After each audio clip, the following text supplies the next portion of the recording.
Thanks, Chairperson. Is this thing on? You can hear me.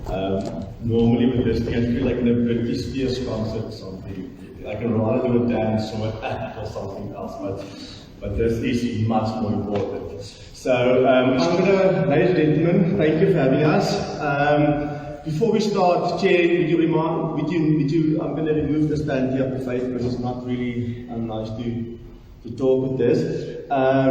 People might think, why Stellenbosch? Why are we in Stellenbosch?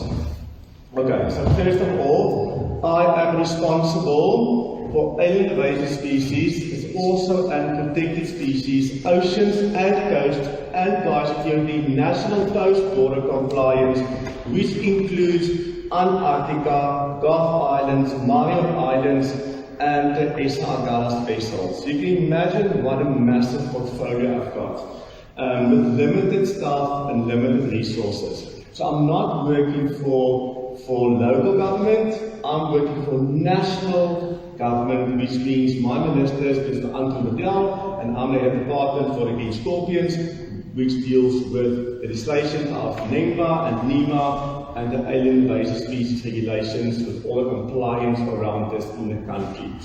So it's a mouthful, but it is really exciting. So yes, I'm Stiaan Kotze, and I'm responsible for all of that.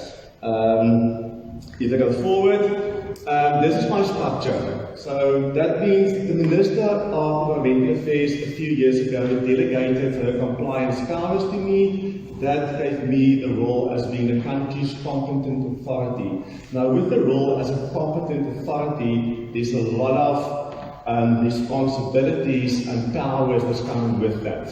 For me, as the country's competent authority, I am, there's a light in this thing, so I am literally the head of the department on the top there, and below me I've got two managers, which is both responsible, one of them responsible for the inland regions, and all the inland regions, can you think, is up north, all the way coming in the middle of the country down. So all the coastal regions are responsible for from Durban all the way down to Cape Town and up to the Northern Cape. And below them, they've got all the environmental management inspectors that's dealing with certain issues in every single province. So we've got people in every single province that's dealing with what I've just said. Why Stellenbosch? Okay. In the last few years, we had a lot of complaints that there's a lot of fires in the Western Cape. Even the Western Cape is, the whole South Africa is a sub-Saharan country, and the whole Western Cape is a ticking time bomb on fires. We all know this. We're doing a lot of work in Table Mountain. We're doing a lot of work in Nice and George area. We're trying to make the area smaller, coming together from, for example, our provinces in Eastern Cape, Northern Cape, coming to Cape Town, because we're doing work everywhere. Stellenbosch, for example, is a very big municipality. Municipalities were supposed to, 4 years ago already, hand it over to me as the competent authority, the monitoring, control and eradication plan, and how will they manage their properties under their control. Until now, I've received none, which makes Stellenbosch municipality a non-compliant in my books. Okay? So fortunately and unfortunately, me in my capacity can take on a local government or a municipality. Okay? There's a massive fire hazard around the mountains here, a lot of invasive species go to the mountains, and also we receive plenty of complaints.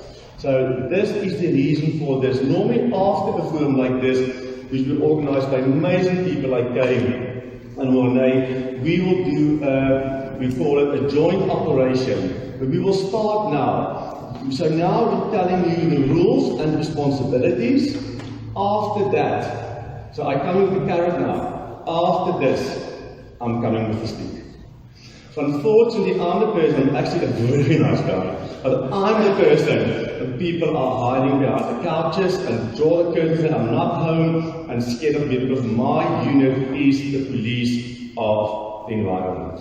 Fortunately and unfortunately. Okay.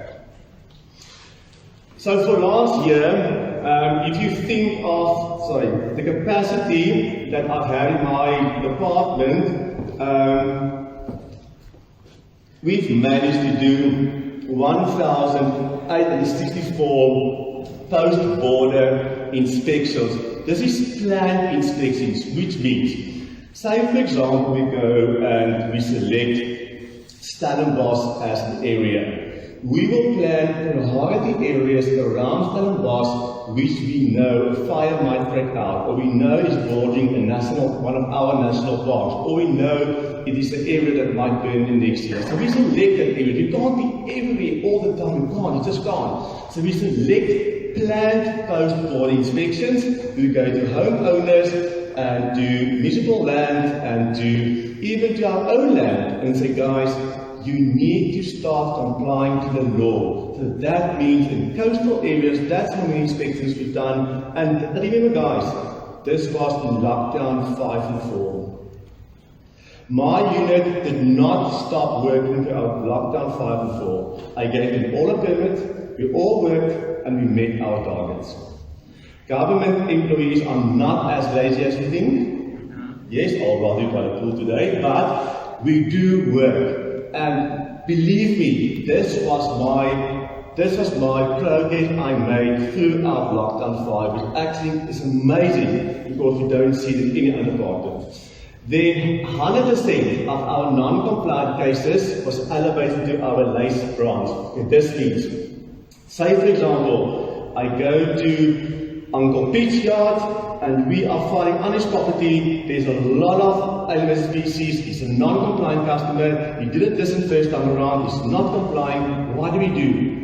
Now I am doing enforcement action on this person, which means it's not a compliance case anymore. I hand it over to my legal team, which starts a process where we can either write in my office a warning letter or what our director will say to me, where we instruct this person what to do. That's the next step. Okay? That is there. So point number 3, 65 Category 1B species management guidelines were drafted.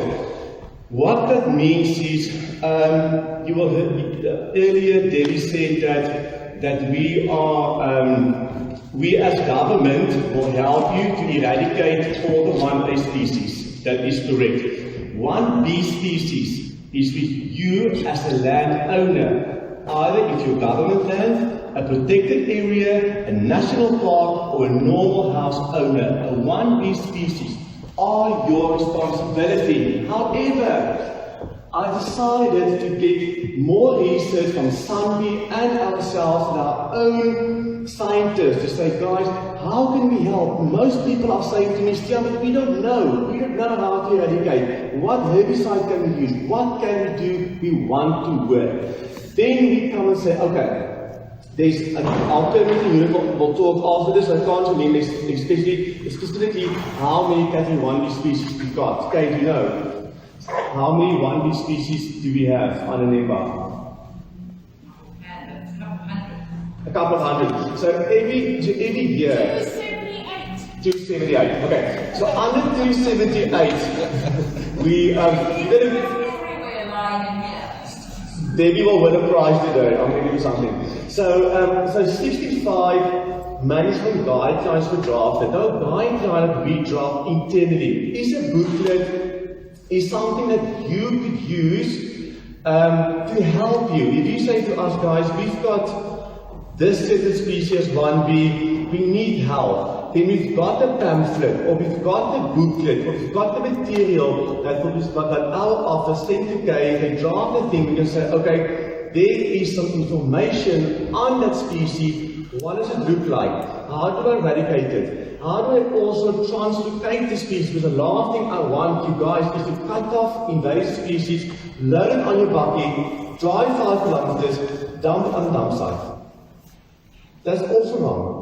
Now we just changed the one problem from one place to the next. All the seeds are spreading, it is just a mess. So we will guide you in that guideline how to deal with a certain species. So after this, if there is any questions on how to deal with certain species, we can send you some of those guidelines on specific species. Just before I continue, gentlemen and ladies, I prefer if you actually, while I'm on a slide, just raise your hand. If you're not understanding something, raise immediately, because you're going to forget, we're not going to ask the questions. If you want to ask a question while I'm talking, I don't mind at all if you raise your hand and you just go for it, sir.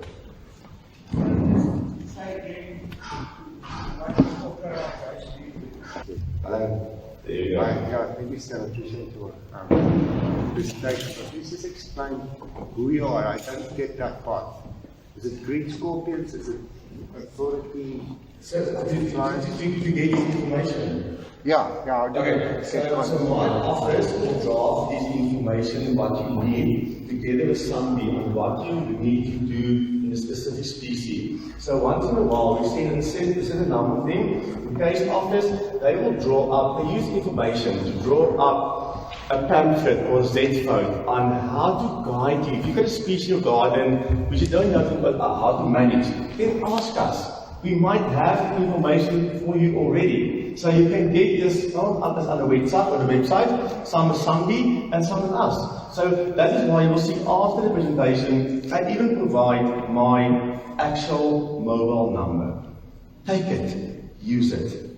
Not for dates, not for Thursday dates. Take it, use my phone number and contact me if there's problem. I don't mind at all. Okay. So if you can move on from that one. So number 4, we've got a lot of complaints that we get registered on our alien and invasive species system on the government website, but also people phone me or phone my office and say, Stiaan, we've got a complaint, Tanimaris guava tree is resting in my swimming pool. For me, not a concern, not a priority. Okay, so unfortunately, I'm not going to immediately deal with labor dispute. However, if there's complaints saying, I am cleaning my property of alien invasive species, I'm bordering a national park, my property is clean. However, Mr. Vervoeld next to me is doing absolutely nothing. Please help. It's not fair because alien invasive species don't have borderlines. If you're doing your bit, but your neighbor is not, please report that person. Report, if it's an entity of the state, it doesn't matter, report it, because there's reports, complaints coming in, we can deal with. We register them, you get a registered number, a complaint number, and we make sure they send the team out and we deal with that complaint. Okay.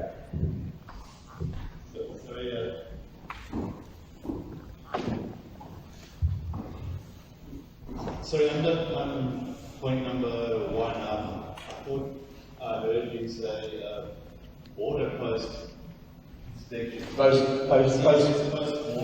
border, so okay. Just explain what those. Okay, so planned post border means it is everything already inside the country. So what happens is we've got teams working on we call it at border. And they are the people responsible with sniffer dogs and X-ray machines. They make sure that alien species does not enter the country. But it doesn't help if we stop the introduction, but we do not do eradication in the country.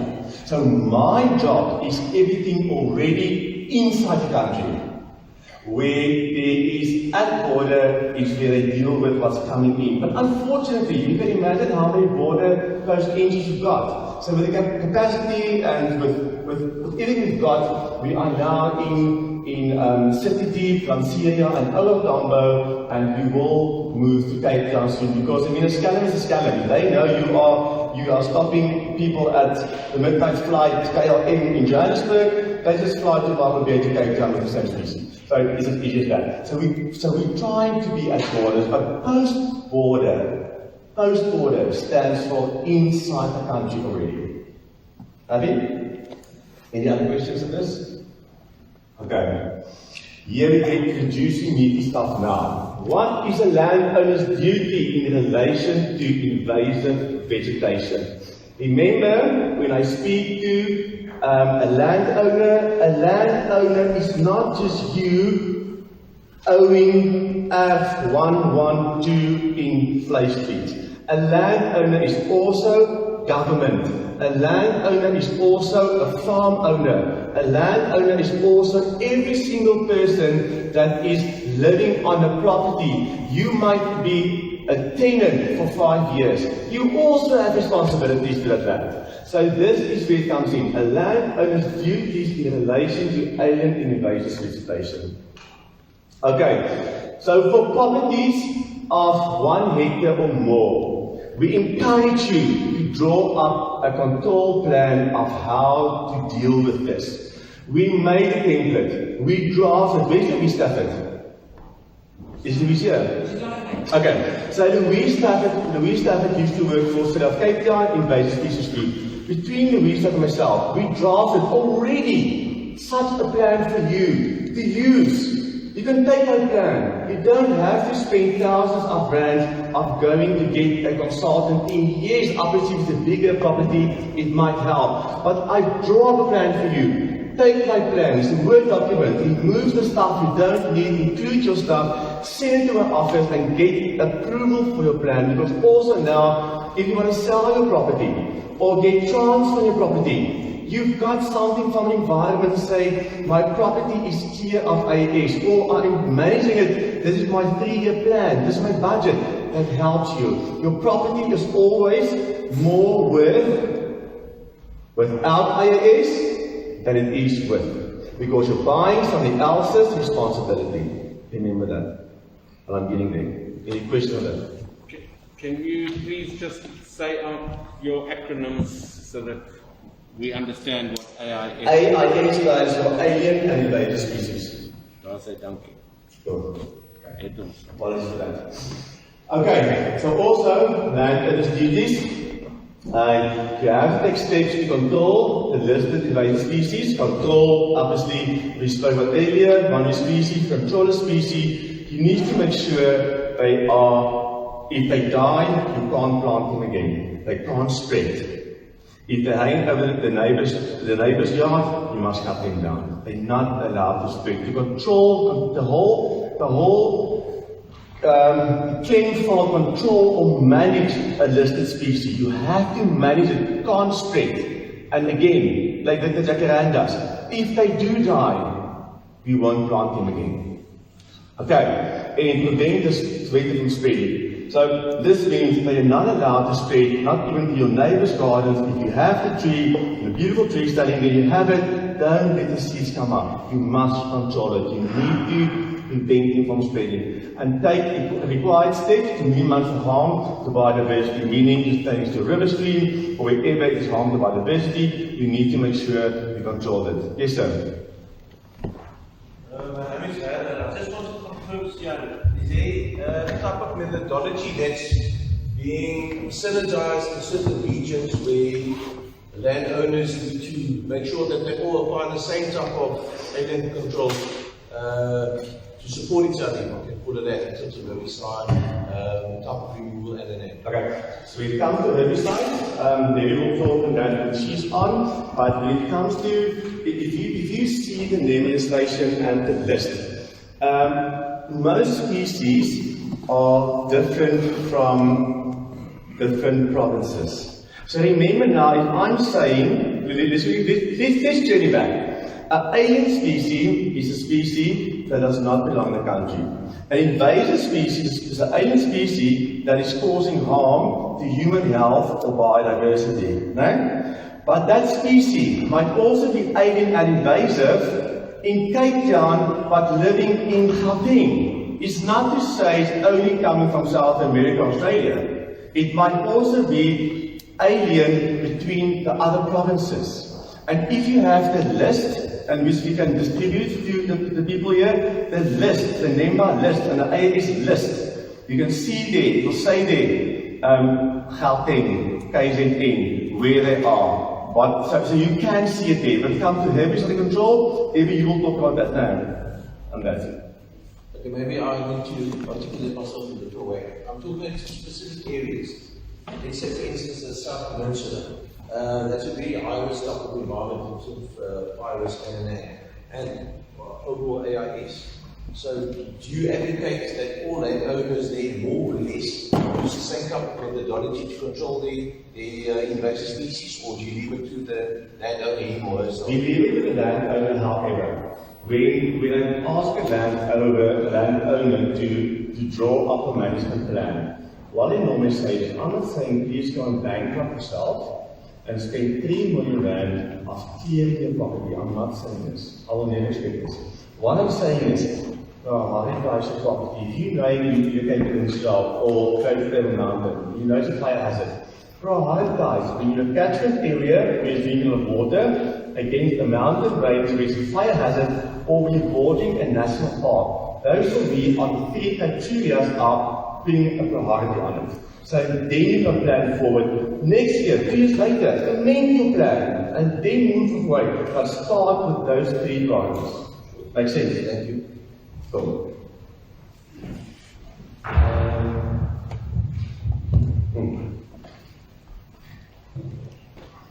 A gentleman in here asked the 3 criteria, and I think this slide will come up a lot today again. Thanks, Kate and Debbie for already addressing this.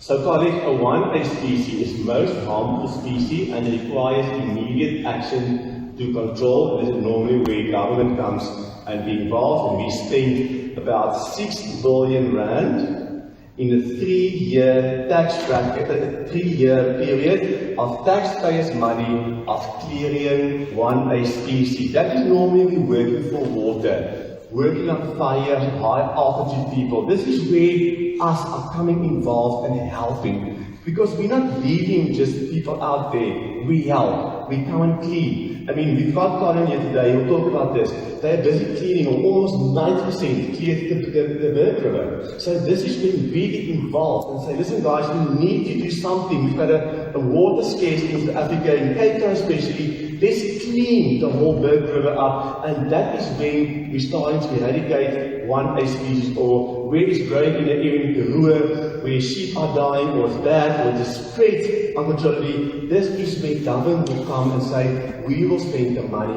we will assist, and we will help. However,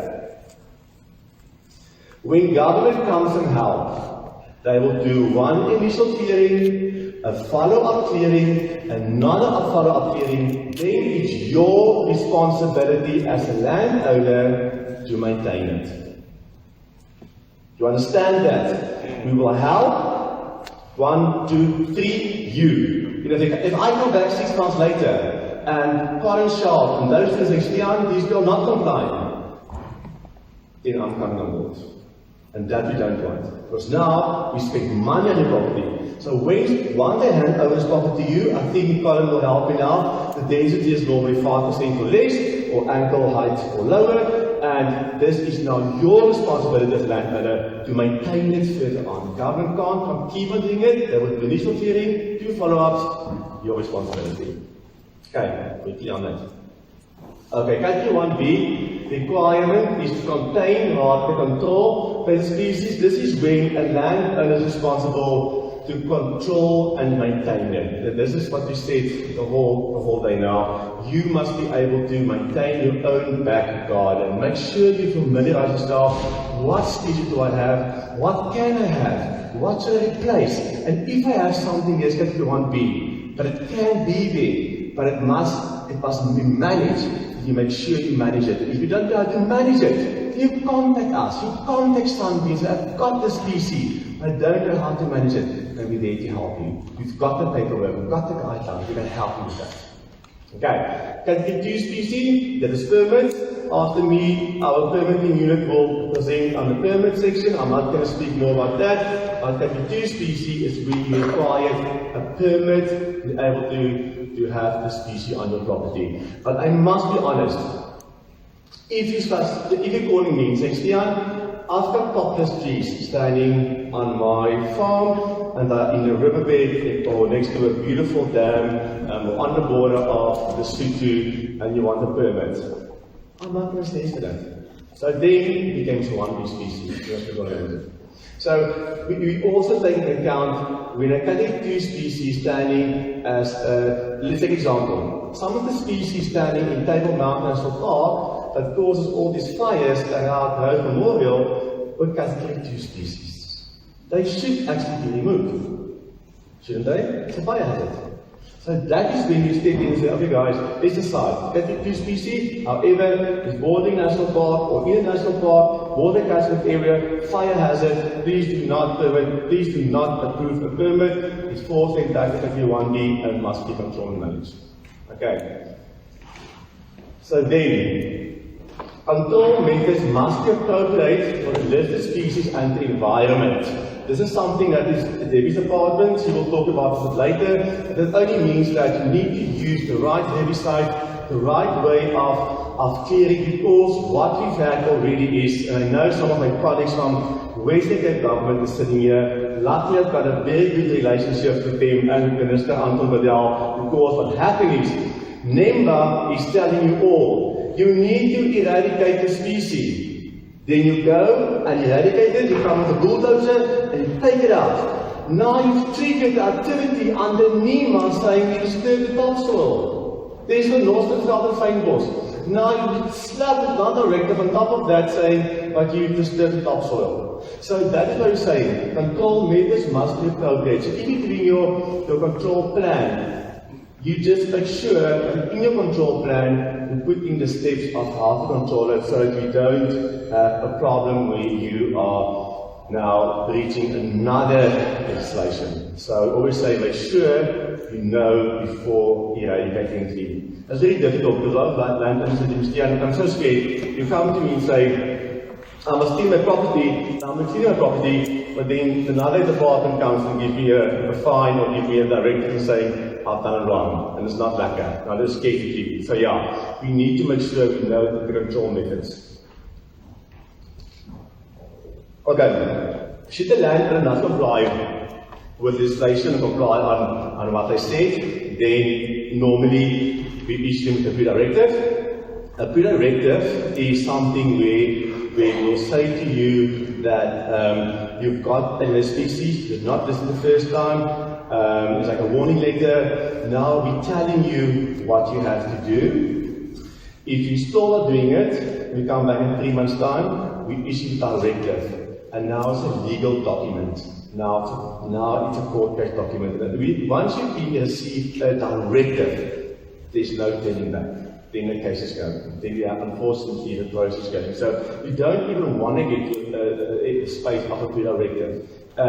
When my office comes, it's a small space with another big problem. My office normally just says, listen guys, just give you a warning letter. This is what you must do. This is your role of responsibility. Please make sure you just A, B, C, get a control plan in place. Plan your plan for the next 3 or 5 years. My office signs it for you, and then you're off to go. And then you are a compliant customer. Yes, your land is not clean, but you're compliant customer by meaning you're doing something. You're willing to do, you're willing to help, and you work with government to do it. So I say again, we do not want you to bankrupt yourself and go and spend millions of rand and just getting aliens. That's not the idea for our times. If you need help, you contact my office and we can guide you on that. Okay, so invasive species are a legal liability passed from seller to buyer. This means if you are selling your property, you are legally bound to tell the next person buying it, dude, I've got a few invasive species, you need to know this, put it in writing, give it to him, give it to Pam Golding. It's like having a certificate. Have it in place, because you know if that person knows he's buying over your responsibility. And responsibility, if you have a management plan in place, that person can know, I've got the plan already, it's coming from the previous owner, it's going to cost me X, Y, and Z, and this person can know, if I want to buy this property, but the property is going to cost me 2 million rand to clear. Does he want it? I mean, I had a massive case now in Glen Simonstown. We started the whole process of land expropriation without compensation. Of a massive plot, a massive fire hazard. If somebody else now is taking over the plot, but he must know he's buying over somebody else's 3 million rand clearing. You need to know that. It's just fair. Okay.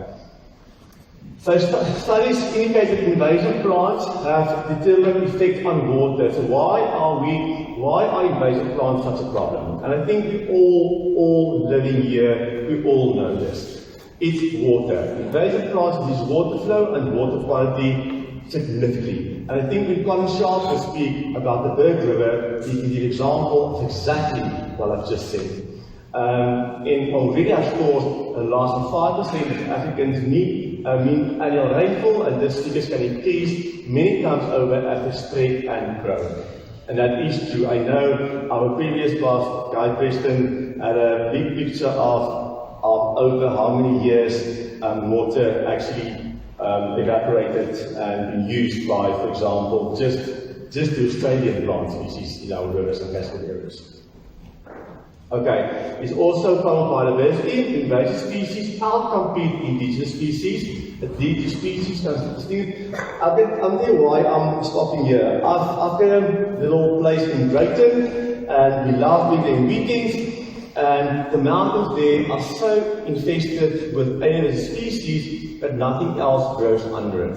The moment you start clearing it, the fynbos start growing again. So this just shows you that outcompete, because there's no natural, nothing that can attack the invasive species. They just outcompete our indigenous species for food source and for water. And when we remove them, our indigenous species starts growing back.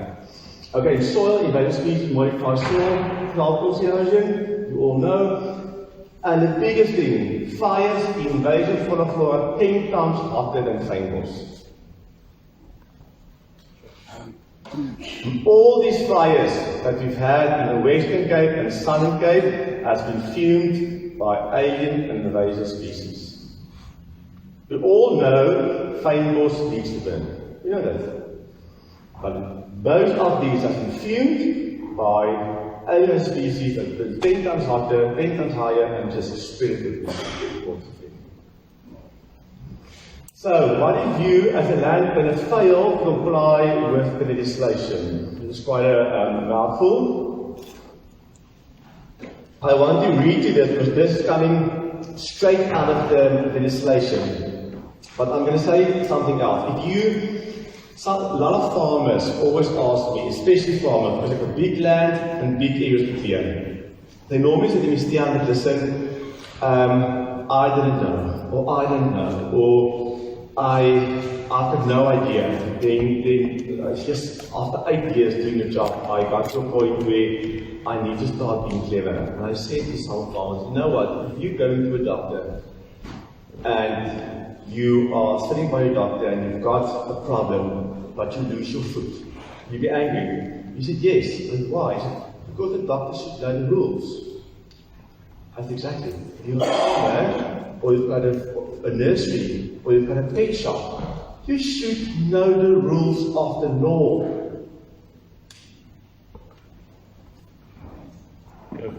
If I have to work in government, I must know the policies. If I want to be an engineer, I must know what I can and cannot do. That is fact.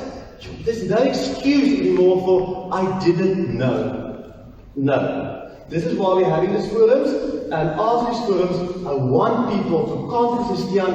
I don't understand, help me. Because after that, no more excuse. Let me go to this with you. It is the duty of every landowner to familiarize himself with the different listed species and to comply with the corresponding duties related to that category of the species. Any failure to comply will result in legal consequences that also stands for municipalities. I hope they are here today. It stands for every single organ of state, protected area, national park and private landowner. All of them. All of them guilty. So please accept this. We can't say this one is exempted. No. Everybody is responsible. Okay, a landowner or person is guilty of an offence when failing to report a listed species. That means the law is saying if you know you've got this category species on your property, it's like 10 hectares big, you actually come and report that to the country's competent authority. Me, competent authority to my office. Okay, take steps to control the species, prevent it from spreading, or take all the required steps to prevent or minimize harm to biodiversity. And undertake the restricted activity without a permit. Our permit section will be next, and I'll talk to you about the whole permit section, how to deal with permits. Okay, points to consider. Certain species may require a permit to remain in place. The NEMA regulations require certain species of border a protected area to be cleared, while others might be exempted from this provision. For example, if you drive out to Camps Bay, you will see beautiful old pine trees standing there, and it's nice to have next to the road, you leave them, your garden, you leave them. However, if the Borging National Park is a fire hazard, they need to go. But luckily, that's our decision to make. If they're standing on your property, contact Mr. Stiaan, I've got this pine tree standing there, this big blue gum standing there, please come and have a look. Must I remove this? Must I leave it? What must I do? Don't just go cut it off. If you're scared, you're not sure, rather contact us. I've got people in every single province that can come to you, can check with you, and can help you. Okay.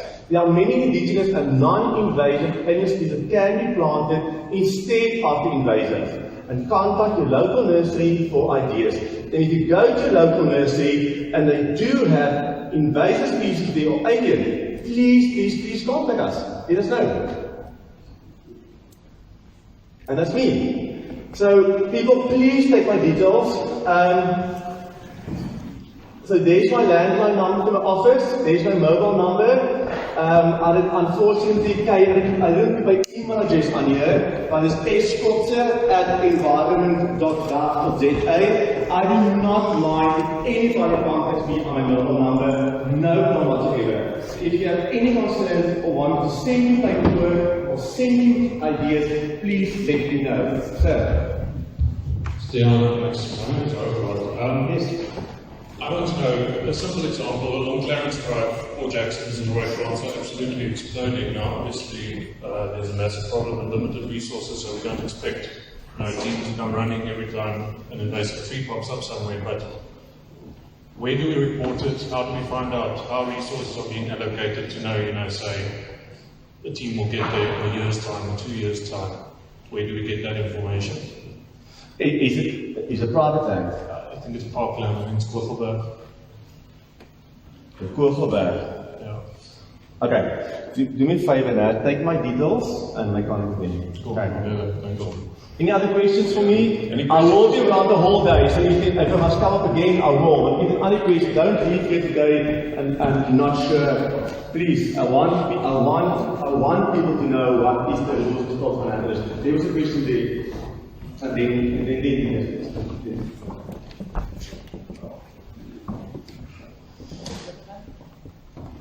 Ma'am, I can hear you. Just get up. That's fine. Okay, fine. Thanks, Stiaan. I just want to know, how is your department working with the Department of Agriculture, for example? Because I know that farmers are, you talk about stepping on toes of another regulation, but for agriculture, if you start a new piece of land, people need food. That's basically the argument that they have, and even the Department of Social Development is in there giving interest. So farmers are overloaded with regulations and laws and compliances. No, I'm also sitting on the water and since I board. So that is why so agriculture is we're working very close to them and very close to them. And with the farm association. So again, I'm not saying that, I'm going to say it the fourth time now, I'm not expecting any farmer, anybody to bankrupt themselves. What I'm saying is this,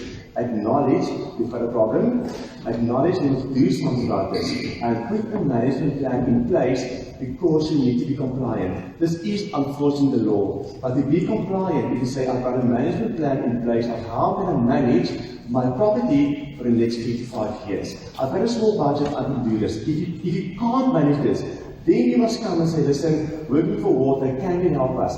Who can help? Where can they get help? Can my neighbors help? Then you get to a problem where you say, listen, what can we do? But when it comes to farming, we do agriculture, we've got a lot of meetings for them, but we are following not the carbon law, the NEMA and NEMA law. But yes, the NEMA law is the latest or the newest one, which is the one we follow. But if there is from their side anything to know, and you think of something, please let me know where we can intervene or help or be part of a board. I'm always happy to be part of those discussions. So please let me know. Please. Right. No, sorry. Okay, last question for Stiaan, please. You're going to have to wrap it up. Hi. Sorry, just a quick question. In Stellenbosch, we've got a lot of sensitivity about the trees that are growing against the Easter River and places like that. Now, if we are instructed to remove, for example, poplars, pines, eucalyptus that are growing in the river, who actually is responsible for the public participation process that needs to happen to inform the people around those areas that we are going to be taking those trees down, or can we just go and take the trees down? That is the landowner's responsibility. Who is the landowner? It's the municipality. University. University. Okay. So what I would suggest is I've spoken with a few colleagues of yours for the last year building up to this, that we need to have an internal meeting with myself as senior, with municipal managers and maybe university. So we can decide what is the best way forward and how to deal with it. But it's the landowner's responsibility, not national government. But we can guide you. We can help you. We can say what to do and how to do it, and we can give you the process. But we can't make a decision for you as a landowner. But we can, for example, have a roundtable meeting. I think we should do. So you should take my details and say, Stiaan, I would love to meet with you on this aspects in the next few weeks or month, and we address this. But also, I hope there's municipal managers or councillors or anybody in this meeting that will contact me in the future and say, Stiaan, I need to discuss with you because we can help them and make sure they get a budget. Because I promise you, if we come back in 3 months' time and nothing has happened after this meeting, I'm going to start my directors in this mountains anyway. I mean, we really take it down. Yes, you see. We'll be getting, obviously, opposition. Great. Please make contact. Take the number, please, and make contact. Thanks. Thank you. I think that's great. Stiaan, we've got a question from the back, and then I think we've got 2 questions, and then we're going to wrap it up and move on to our next speaker. Please introduce yourself and speak directly to the mic, and everybody can hear the question, please. Hi, good morning.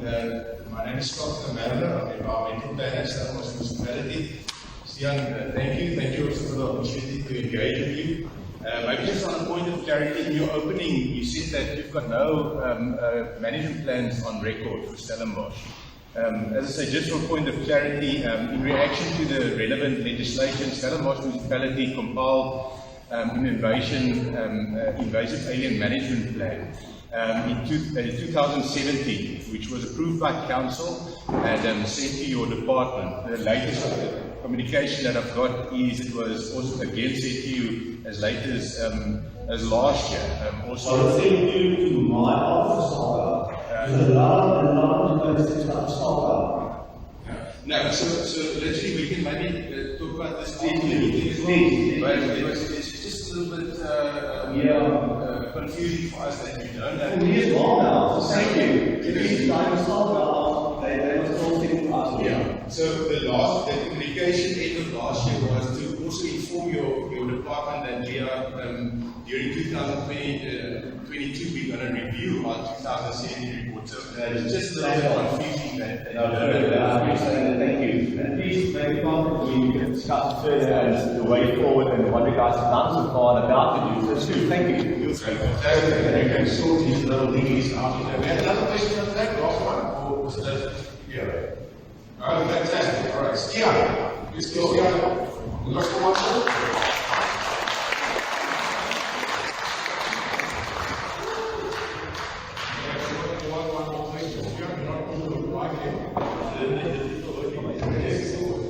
My name is Vuile. My surname is Koleta. I work for. Yeah, my name is Vuile. My surname is Koleta.